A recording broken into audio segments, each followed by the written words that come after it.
Shalom Bapak Ibu dan teman-teman terkasih dalam Tuhan Yesus Kristus. Puji Tuhan, kita berjumpa kembali dalam program Kesaksian Iman yang luar biasa ini.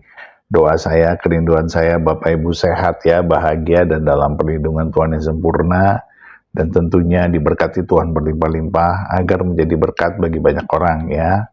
Menjadi terang dan garam itu adalah kerinduan Bapa kita yang di sorga. Puji Tuhan. Baik, hari ini kita akan bertemu dengan para mantan mualaf yang telah kembali kepada Kristus, dan beberapa di antara mereka itu karena menyaksikan program Edis TV ya. Kita bersyukur bahwa Edis TV menjadi berkat, saluran berkat untuk pertobatan kembali ya jiwa-jiwa yang telah meninggalkan Kristus. Dan juga ada seorang bule Belanda yang meninggalkan Kristus menjadi mualaf, dan dia menyesal kenapa dia menjadi mualaf karena banyak kontroversi dan kontradiksi yang dia temukan di dalam agamanya yang dia telah tinggalkan itu. Nah, bagaimana kisah mereka? Mari kita saksikan bersama-sama. Tuhan memberkati. Masih bingung, waktu saya masih merantau Bang, saya sempat masuk ini agama Muslim Bang. Oh, sempat mualaf, terus kemudian keluar lagi. Iya, sempat mualaf sekarang. Ya, makanya sekarang saya masih bingung Bang. Oke, silakan Masih Bapak, ayo. bingung ini. Silakan.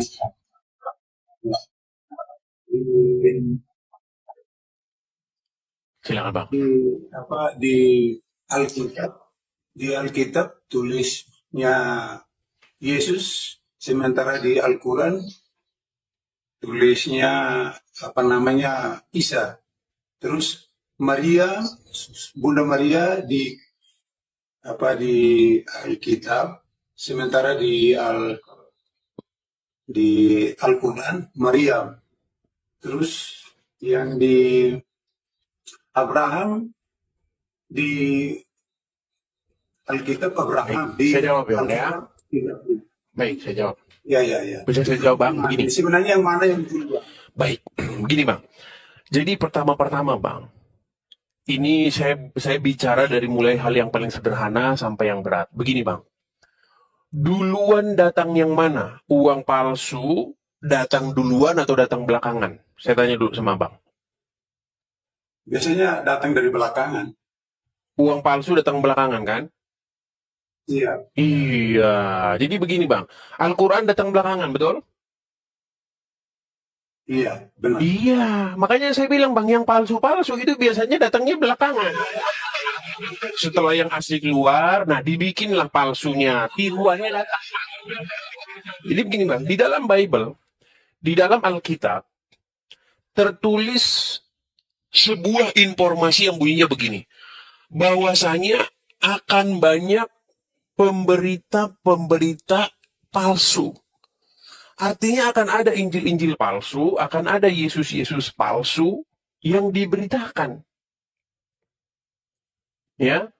Jadi saya kasih Anda contoh. Nama Anda Bang Pucong, ya. Ya. Bayangkan, ada yang menginformasikan bahwa Bang Pucong aslinya lahir di mana? Tadi saya di NTT. Oke. Kalau Bang Pucong yang asli lahirnya di NTT kan? Sekarang begini, Ya. ada Bang Pucong tapi lahir di Arab. Nah, makanya Bang Pucong yang lahir di Arab ini sudah pasti Bang Pucong versi KW atau palsu.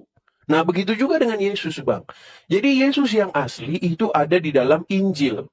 Nah, sementara Yesus palsu lahirnya di Arab, Bang. Arab. Gitu. Jadi, saya mau beritahu kepada Anda, apa yang tertulis di dalam Al-Quran, kalau orang Islam mengatakan itu Yesus, maka kita pastikan, kita simpulkan itu Yesus palsu. Begitu. Yesus yang lain atau Injil-Injil yang lain. Begitu Bang. Dan itulah yang sedang kita lawan. Begitu. Yang sedang kita patahkan, yang sedang kita beritakan kepada seluruh manusia agar tahu bahwa kalau ada orang Islam mengatakan bahwa di dalam Al-Qur'annya ada Yesus, pastikan itu Yesus versi Arab Saudi. Gitu. Iya, itu versi Arab, Bang. Gitu. Karena apa? Begini.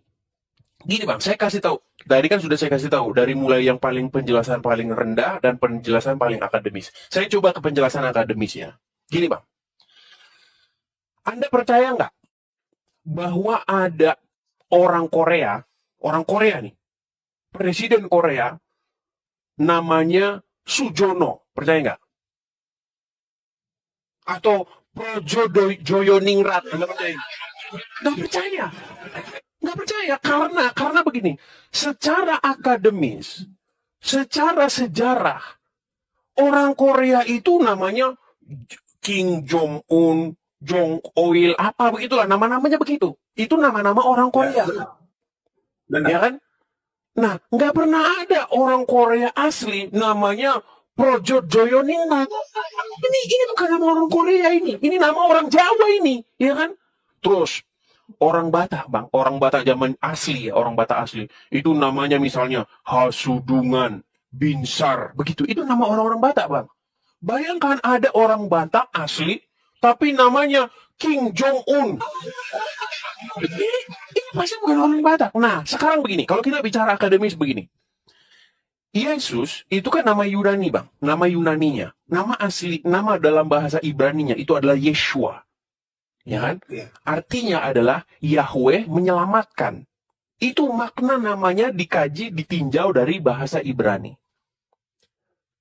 Betul. Nah, sekarang kalau kita mau bicara akademis, ya, mau bicara ilmiah, sejak kapan nama Yeshua atau nama Yesus itu berubah menjadi Isa? Isa. Coba tanya orang Islam, apa makna nama Isa ditinjau dari bahasa Ibrani? Kagak bakalan bisa jawab.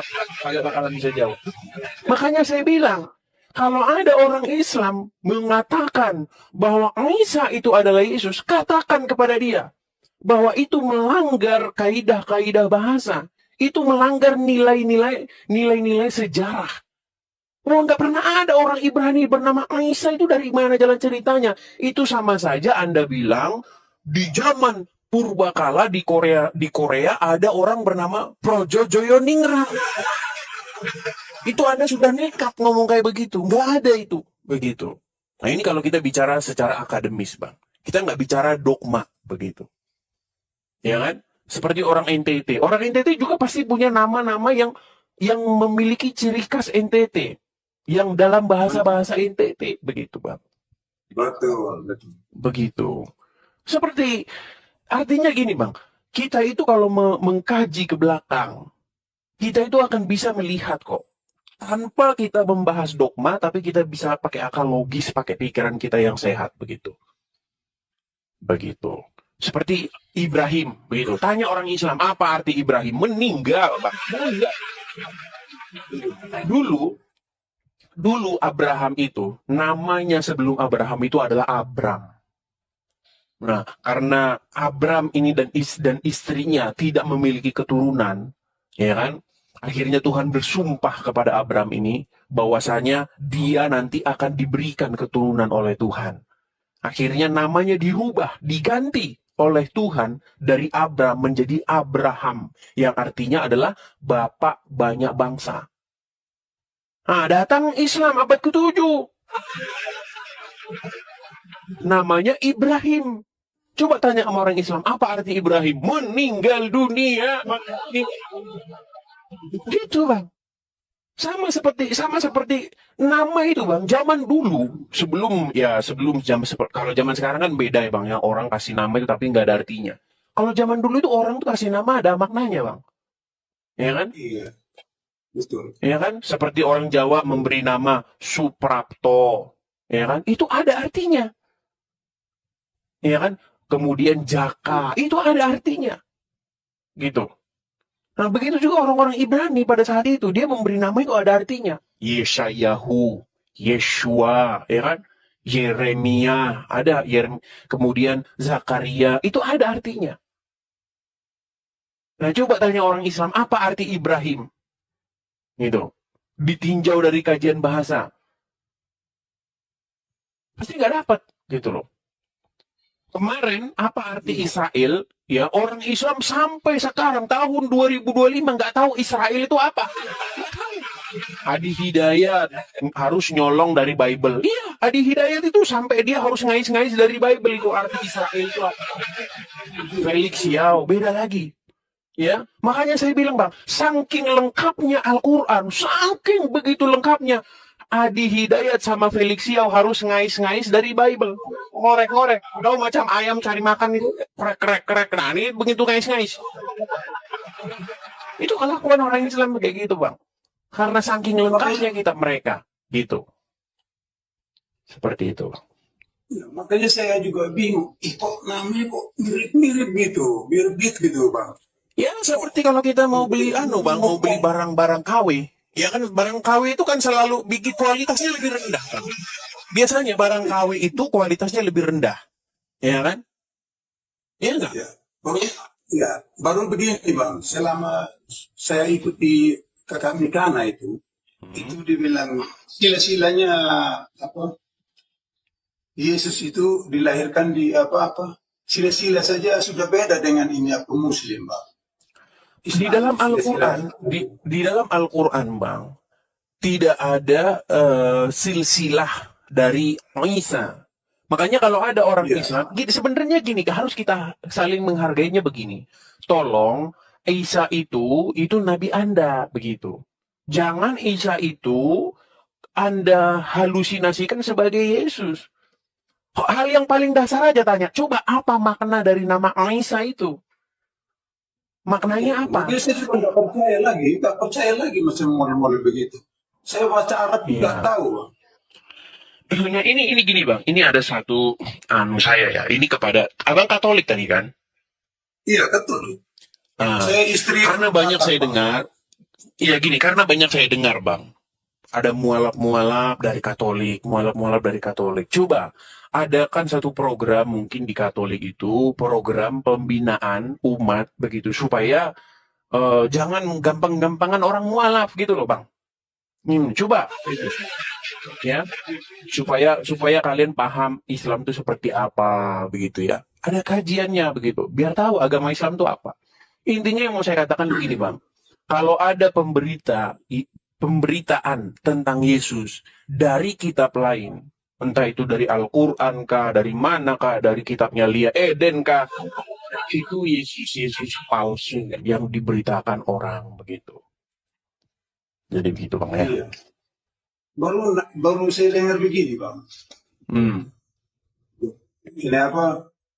Nabi, sementara saya pernah baca di Alkitab, Nabi yang benar itu tidak pernah masuk dalam gua. Sementara setan biasanya disimpan dalam gua, Pak. Iya, di dalam Bible memang setan-setan itu dicampakkan ke dalam gua-gua yang gelap, begitu. Nah, sementara menurut orang Islam, Muhammad itu menerima wahyu itu di gua. Dan kita tahu Bang, di gua itu pasti nggak ada lampu.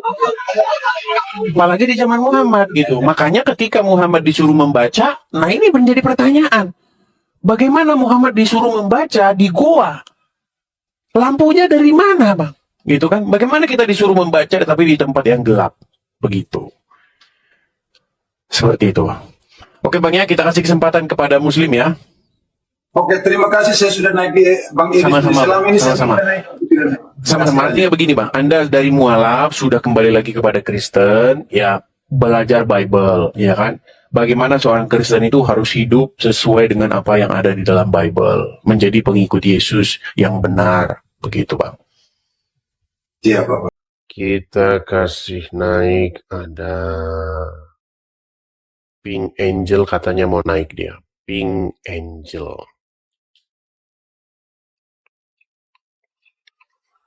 Halo. Halo, selamat malam Pink Angel.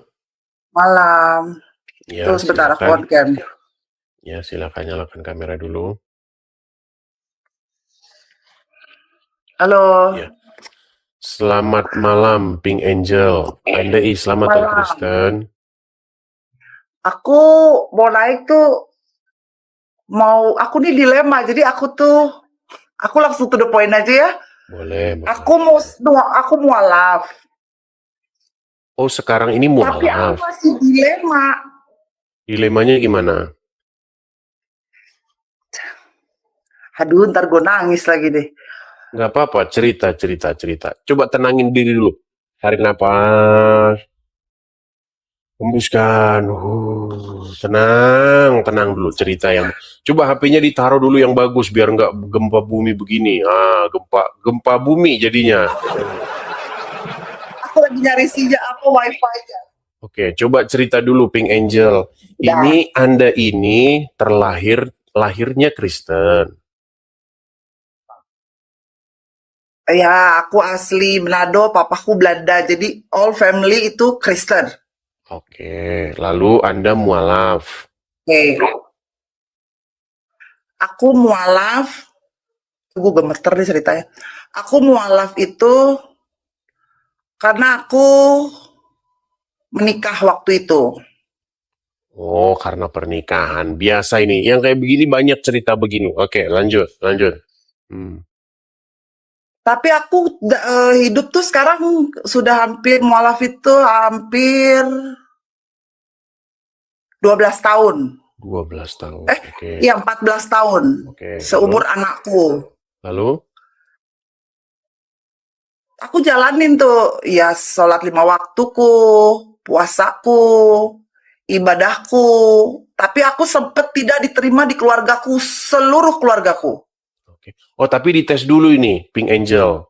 Coba, Kak Pink Angel. Kalau memang Anda benar-benar mualaf 14 tahun, gimana waktu sholat apa yang Anda ucapkan? Coba, ini dites dulu biar nanti nggak dibilang ngaku-ngaku. Yuk. Jadi ini aku tuh Islam tuh, aku sholat itu diajarin mantan suami, tapi suamiku udah meninggal ya. Oke. Suamiku udah meninggal. Aku diajarin tuh belum sempet sampai di Quran. Jadi kalau dia cuma bilang kalau kamu memang belum bisa, yang penting kamu niat sholatnya, ucapan kamu pakai Latin juga nggak masalah. Yang penting kamu sholat. Gimana? Tapi Gimana sholatnya gimana? Coba. Gimana coba? Niat, baca niat aja ya, pakai Latinnya ya. Ya. Bismillahirrahmanirrahim. Ya Allah, saya niat sholat dengan 2 rakaat hanya karena Allah. Amin. Itu aja selalu sampai sekarang yang saya tahu itu. Sholatnya niat sholat pakai bahasa Indonesia. Terus Ya. sholatnya pakai bahasa Indonesia apa pakai bahasa Arab? Ya Bismillahirrahmanirrahim. Alhamdulillahirabbil alamin arrahmanirrahim. Gitu aja yang aku tahu sampai detik ini. Berarti sholatnya cuma begitu doang. Iya. Tapi yang aku mau ceritain gini loh, Bang Dis. Silakan. Aku nih takut, jadi dilema gitu, dilema gimana sih? Ini mana yang bener nih gitu. Gue nih maaf ya bukan menghujat Islam atau Kristen di sini ya guys. Aku cuman mau cerita ke Bang Edis, gue cari kebenaran dalam hidup gue, mana yang bener harus gue tempatin hidup gue. Itu ya guys, jadi jangan dihujat akunya. Terus?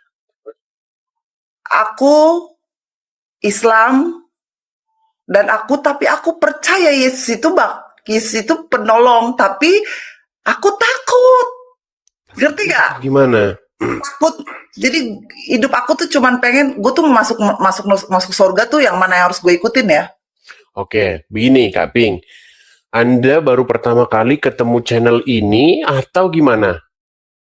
Aku dari Kaila sama dia bilang coba kamu masuk ke dia katanya. Terus kamu dengerin baik-baik. Sejak kapan itu Kamu coba? ke domba yang hilang, cuman gitu aja. Coba Sejak kamu masuk ke dia. Dan aku sering masuk ke Bang Edis, aku perhatiin, aku pelajarin, aku dengerin. Ya, sejak kapan itu? Sudah 4 hari ini ya, 3 hari ini. Oh, baru. 4 hari sampai. Baru berarti baru. Oke, baik. Saran saya begini. Kalau misalnya Kak Pink punya Facebook atau punya TikTok atau punya YouTube, itu ketik saja nama saya, Edi Sidabutar atau Edis TV, diskusi atau debat. Nanti di situ banyak video-videonya, ada ribuan, banyak sekali video-videonya. Jadi tonton dulu. Karena baru 4 hari, ya mungkin masih bingung. Aduh, mana yang benar ya? Ikut yang di kuburan atau ikut Tuhan Yesus begitu.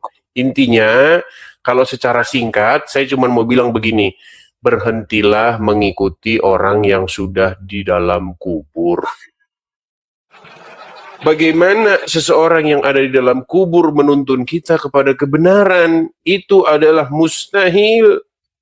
Ya, tiadalah mungkin dan pastilah mustahil. Ya, apa kata Tuhan Yesus? Orang buta tidak mungkin bisa menuntun orang buta karena keduanya akan terperosok ke dalam lubang. Bagaimana orang buta menuntun orang buta? Tentu tidak bisa. Harusnya orang yang bisa melihat. Nah, bagaimana mungkin kita dipimpin masuk surga sementara yang mimpin kita saja tidak masuk surga? Begitu. Itu singkatnya, tapi untuk video banyaknya boleh tonton baik di YouTube, baik di Facebook, baik di TikTok. Itu banyak video-video diskusi saya yang teman-teman sudah upload. Oke ya. YouTube-nya apa nih Bang Edis, namanya YouTube-nya? Semua informasi tentang diri saya ada di profil. Masuk saja ke profil saya ini yang dari TikTok, lihat di situ ada link YouTube, ada link YouTube saya. YouTube saya cuma satu, namanya Edis TV. Kemudian TikTok saya ada 2, tapi hanya satu yang saya pakai buat debat atau diskusi, yaitu akun TikTok yang ini. Dan Facebook hanya 1 juga, tetapi banyak orang lain yang mengupload seperti itu. Oke? Oke. Saya rasa itu saja dulu ya. Ya, belajar yang banyak dulu. Tonton video saya. Terima kasih. Tuhan Yesus memberkati. Semoga cepat kembali kepada Tuhan Yesus ya. Saya turunkan dulu. Baik. Terima kasih Bang Edis. Sama-sama ya. Jadi teman-teman sekalian, banyak mualaf ya. Waktu dia mualaf, dia pikir ya. Waktu dia mualaf, dia pikir dia mengikuti jalan yang benar. Tetapi setelah nonton saya, akhirnya dia insyaf ya. Saya hari ini Bapak Ibu sampaikan ya, ada beberapa hal memang saya tidak setuju dengan statement-statement si A, si B, si C. Tetapi tidak membuat saya amarah, tidak membuat saya tersinggung. Karena biasa itu. Kita ini manusia yang tidak sempurna. Hanya Tuhan yang sempurna. Saya ingin katakan, ada beberapa orang yang saya tahu, saya lihat langsung, saya dengar langsung Bapak Ibu, di Mentawai, mu'alaf yang sudah bertahun-tahun meninggalkan Yesus Kristus, dia kembali kepada Kristus setelah dia mendengar perdebatan Bang Edis TV. Saya bukan membela Edis TV. Ya, saya bukan membela Edis TV. Ada juga beberapa statement Bang Edis TV kurang saya setuju. Tetapi saya harus akui Bapak Ibu, saya lihat langsung, saya dengar langsung, ada beberapa mu'alaf yang sudah bertahun-tahun dia mu'alaf meninggalkan Yesus, dia kembali kepada Kristus lewat perdebatan Bang Edis TV. Ketika dia mendengar Bang Edis TV bercerita, membahas ini, bla bla bla bla, dia tidak terima begitu saja. Dia buka kitabnya, dia cari, dia lihat, dia terpukau dengan apa yang dia baca, lalu dia buka kembali live-nya Bang Edis TV yang sudah dia rekam layar. Tidak lama kemudian Bapak Ibu, 1 minggu terjadi gejolak dalam pikirannya, dalam hatinya, ya. Akhirnya orang ini meninggalkan agamanya yang sudah lama mu'alaf, dia kembali kepada Kristus. Waktu saya kemarin penginjilan di pedalaman Mentawai, orang ini bertemu dengan saya langsung. Beliau menceritakan kepada saya. Saya berpesan kepada beliau, saudaraku, jangan pernah saudara main di media sosial untuk saat ini. Belajar. Dan puji Tuhan Bapak Ibu, orang mu'alaf yang kembali ini lewat diskusi Bang Edis TV, kita lagi muridkan. Ya, kita lagi muridkan, kita lagi mentori. Saya berharap mu'alaf yang sudah kembali ini bisa menjangkau mu'alaf yang lain di pedalaman Mentawai. Ini Bapak Ibu. Nah, ini dia. Jadi dia bisa menjangkau mu'alaf yang lain di pedalaman Mentawai. Ini. Jadi kalau saudara naik ke tempat Bang Edis TV, fokus penginjilan, suruh dia fokus untuk diskusi. Tidak usah pikirkan A, B, C, dan D. Udah, ya. Semua kita ini punya kekurangan masing-masing. Tapi mari kita saling bahu-membahu. Padi mulai menguning, pekerja sedikit. Mari kita menjadi pekerjanya Tuhan. Ini hebat. Ya? Mari kita menjadi pekerjanya Tuhan. Padi mulai menguning, pekerjanya sedikit. Mari kita menjadi pekerjanya Tuhan. Mari kita menjadi penuai di akhir zaman. Mu'alaf yang kembali ini Bapak Ibu, ada harga yang dia bayar ketika dia kembali kepada Kristus. Apa harga yang dia bayar? Dia tidak diterima lagi oleh istrinya. Dia tidak diterima lagi oleh anak-anaknya Bapak Ibu. Saya mengajarkan, mementori mu'alaf ini tetap kuat. Itu adalah harga yang harus kamu bayar. Ya.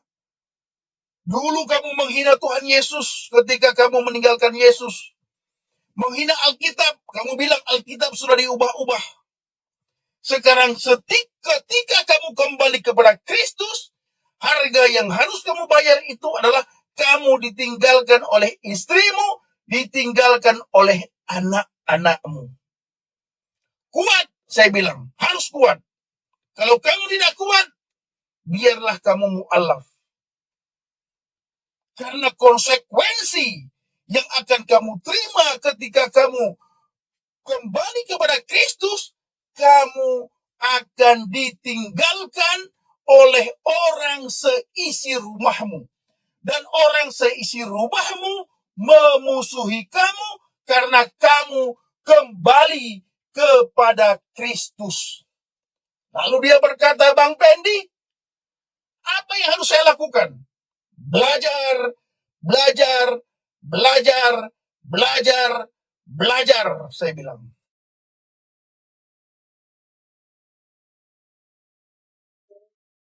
Apalagi Bang Pendi yang harus saya lakukan? Doa, doa, doa, doa, saya bilang.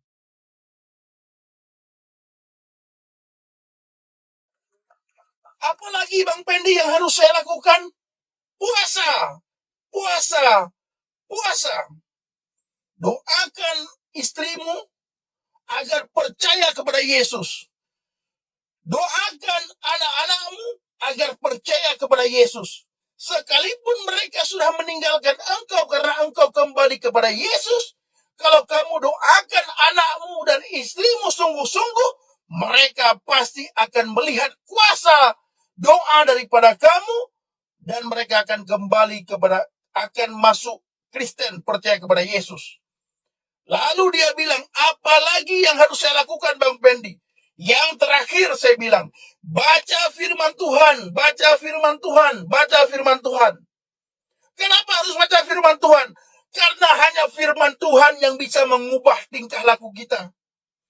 Ketika kamu melekat dengan firman Tuhan, melekat dengan Yesus, kamu rajin baca firman Tuhan, sehingga kamu punya keintiman, punya kemelekatan dengan Kristus Yesus, Bapak Ibu. Kamu akan berubah sikapmu, akan berubah tingkah lakumu, akan berubah karaktermu, sehingga istri dan anakmu melihat terang Kristus yang ada pada kamu. Sehingga mereka dengan sendirinya akan kembali kepada kamu dan percaya kepada Yesus. Ini dia Bapak. Ya, ini dia. Jadi mari kita bahu-membahu. bergandengan tangan. Ya, bahu-membahu bergandengan tangan.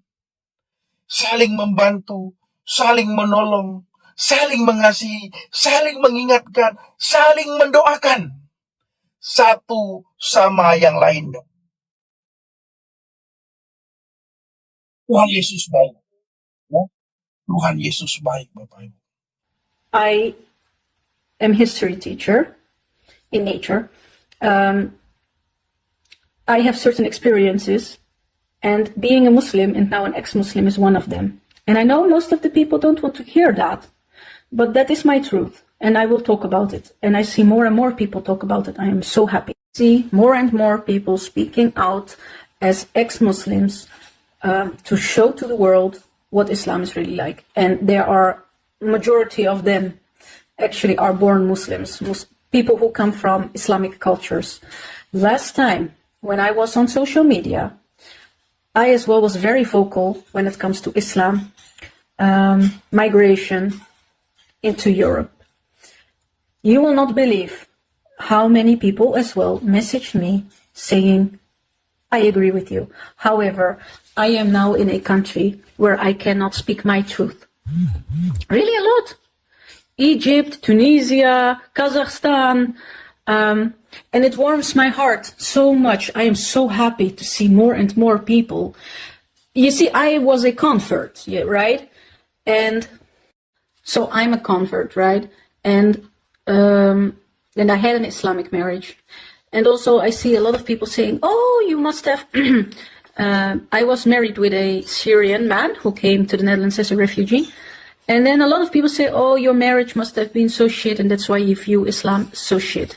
Actually, no. It wasn't a bad... It was a marriage in which I did not fit. But my ex-husband was not violent. He was not the stereotypical person in some ways, yes, but in this one, no. I was actually more religious than he was. I prayed more than he did, and he was born Syrian Muslim. I am going to talk about it because as a European, I'm going to say it, I am right-wing because I am a European and I see my country and my nation actually not only as a European. So this is a photo of me when I was Muslim with my mother. As you can see, my mother is a person of color as well. So I don't want to hear the BS about being racist and blah, blah, blah. The world would be a much safer, prosperous, intelligent, if this religion would disappear from the earth. And you do that with education, telling people this is what it really is from the in every way. And don't say, oh, but this person on YouTube says this person. No, go read the stuff yourself. That is what made me Muslim. I became Muslim because it was such a mystery for me. It was such a beautiful old...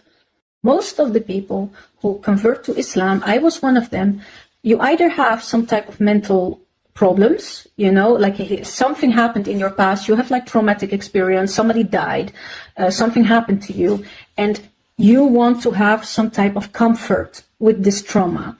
And religion is one of the things which you, because in religion there is some type of explanation for your pain. It's very psychological, and you get, and if you then meet people who are Muslims and they are so nice to you and they are so kind and they are so welcoming, you can feel as if this must be the answer to my issues, you know.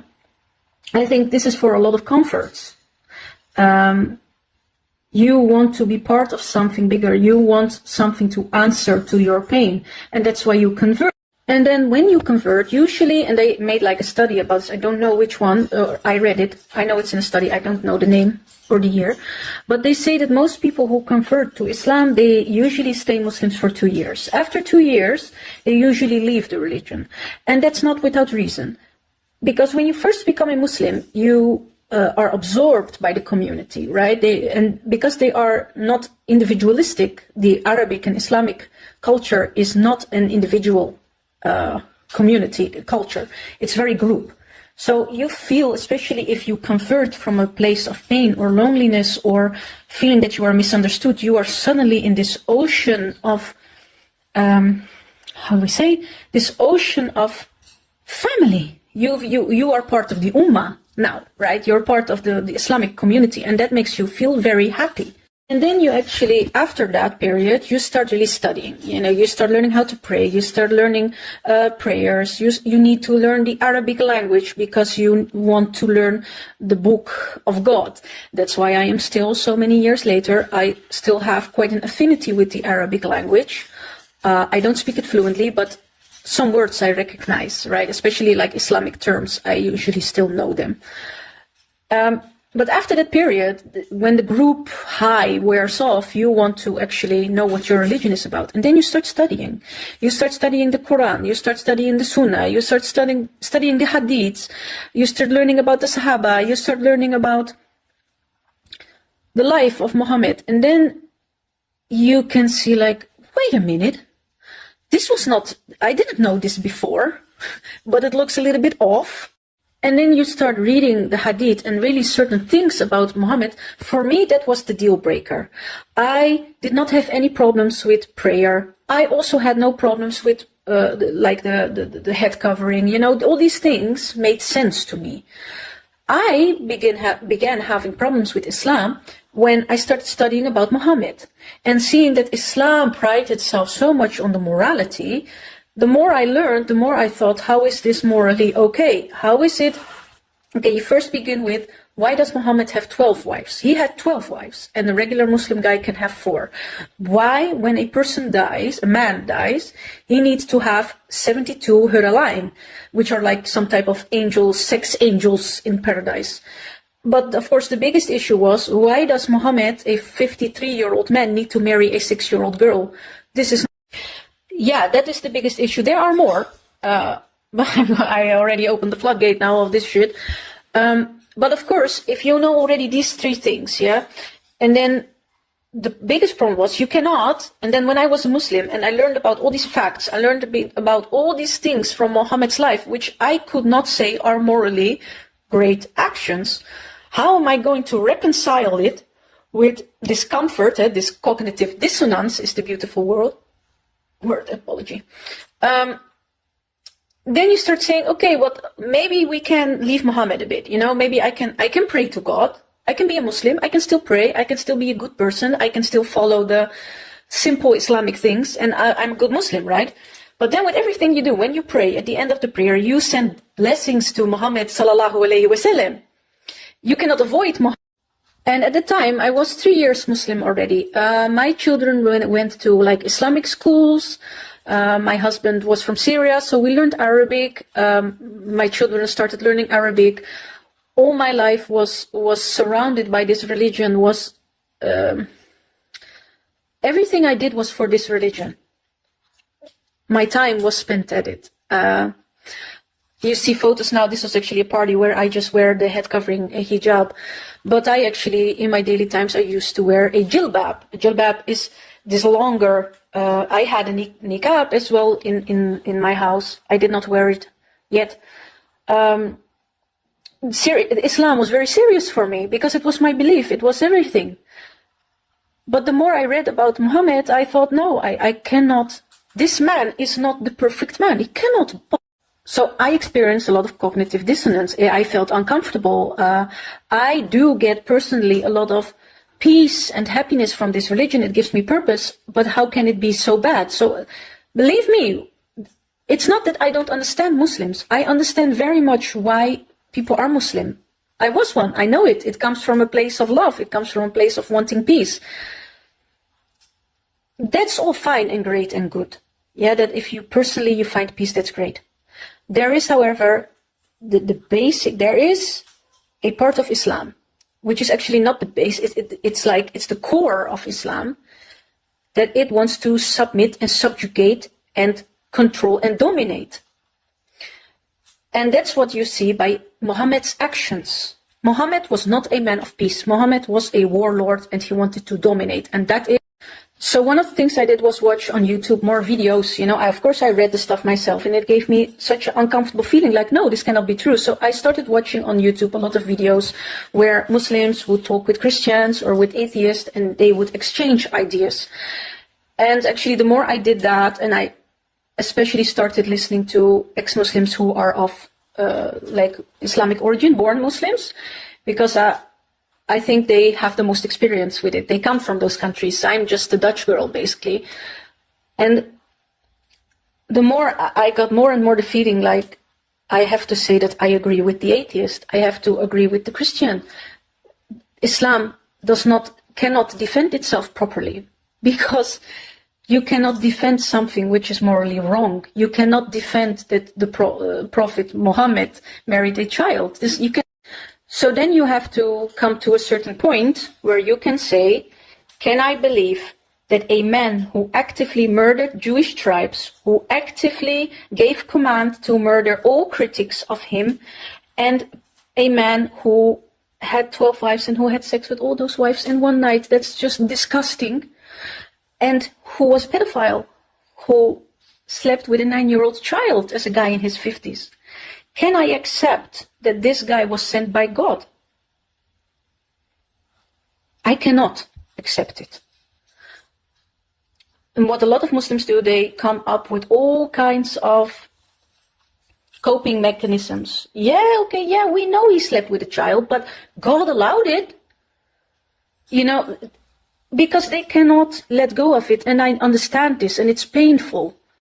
So then you have to come to a certain point where you can say, can I believe that a man who actively murdered Jewish tribes, who actively gave command to murder all critics of him, and a man who had 12 wives and who had sex with all those wives in one night, that's just disgusting, and who was a pedophile, who slept with a 9-year-old child as a guy in his 50s. Can I accept that this guy was sent by God? I cannot accept it. And what a lot of Muslims do, they come up with all kinds of coping mechanisms. Yeah, we know he slept with a child, but God allowed it. Because they cannot let go of it, and I understand this, and it's painful. And so there comes a point where you have to see all the evidence before you about the nature of this religion. And so I'm only talking about Muhammad, right? There are so many things you can talk about Sharia as well, Sharia law, which is a collection of laws, but just the certain type of laws. Let's just say that a lot of the things that Daesh did, a lot of things which is normal, they don't just... You think Daesh, they just come up with these ideas? Maybe it's written somewhere. Maybe the reason why they throw gays off a building, you think that they just came up with that? Or you think that's written somewhere? Any case, at some point when you have so much evidence against your religion, you have to say, what is it about this religion? Why do I see patterns? Why do I see certain cultures, the cultures who have been in touch or influenced by Islam, why do I see the same problems there? Why does this religion allow beating of women? Then I have to be honest, as a Muslim, all terrorist activities right now are incredibly Islamic inspired. Why is that? Why? What is in the mindset of Islam that people feel that they have to do this in name of their religion? Why do certain kids get married very young in Iraq recently? Why? Then if you are an honest person, you have to say, I cannot accept this. You have to say, as Muslim as well, I see so many unhealthy patterns connected to this religion. I see so many things which bother me morally, for which there is just not an excuse. And if we come back to the pedophilia story, I cannot send blessings upon a man who is a PDF file, as we now have to say on social media, actually. I cannot believe that. So it took me a very long time to say that I'm not Muslim anymore, but it was very painful because it doesn't mean that I lost an idea of God or a belief in God. And then as an ex-Muslim, it's very common for ex-Muslims to go into a type of depression. Because everything you thought was true in life, if these things are already not real or morally not okay, or you have so many evidence that it is not correct and you've let go of it, then it's like, wow, okay, but I used to believe in these things and now there's nothing in the place. It disappears. And that's a very painful period. And those who are very brave, they go through it, and then also in time you will become angry. Because you think, whoa, I spent my life doing all these things, supporting and believing this, but in the end, it's not true. Not only is it not true, it goes against progress. And that's when they become very vocal against Islam. They want to protect. And the person which helped me a lot was Ridvan Aydemir, who is a Turkish ex-Muslim who now lives in America. His videos, and I'm going to link it here, helped me a lot, discovering the truth of Islam. It's like a puzzle and everything fell together. You have your friendly ex-Muslim, also on YouTube. I see an increase. I see more and more people with Islamic background, or even people who were ex-converts, to say, this is what it really is. Go read it. Read it for yourself. Don't believe me, Start reading it yourself. That's what I wanted to say. That's my story, and I feel I'm just now tired. But I do want to support, and if you are an ex-Muslim and you're reading this, please send me a message. Puji Tuhan, luar biasa kesaksian mereka, dan kita melihat bagaimana channel daripada Edis TV telah menjadi berkat bagi banyak orang di mana-mana, ya. Terutama kita melihat tadi kesaksian dari Bapak Effendi Usman, ya, Evangelis Effendi Usman, bagaimana ketika pelayanannya di Mentawai, banyak sekali orang-orang Mentawai yang telah mualaf kembali kepada Kristus Yesus karena menyaksikan program Edis TV. Nah, Bapak Ibu dan teman-teman semua, semuanya ini adalah karya Roh Kudus yang kembali menjamah setiap orang-orang yang telah meninggalkan Kristus untuk kembali kepada Kristus, mengalami kasih Tuhan, mengalami pertobatan, mengalami damai sejahtera, dan mengalami keselamatan yang kekal. Mari kita tidak putus-putusnya, tidak henti-hentinya untuk bersyafaat, untuk bersaksi, untuk menjadi berkat bagi banyak orang, agar mereka mengalami Kristus, mengalami kasih Tuhan, dan kita menjadi saluran berkat buat mereka dengan kehidupan iman kita, supaya menjadi saksi Kristus, supaya kita semua menjadi terang dan garam, dan itu adalah kehendak Bapa kita di sorga. Tetaplah setia, tetaplah semangat, tetaplah di dalam Tuhan, dan jadilah berkat. Tuhan beserta kita, dan pasti memberkati kita dengan limpahnya, di dalam nama Bapa dan Anak dan Roh Kudus, di dalam nama Tuhan Yesus Kristus. Haleluya, haleluya, haleluya. Amin, amin, amin, amin, amin.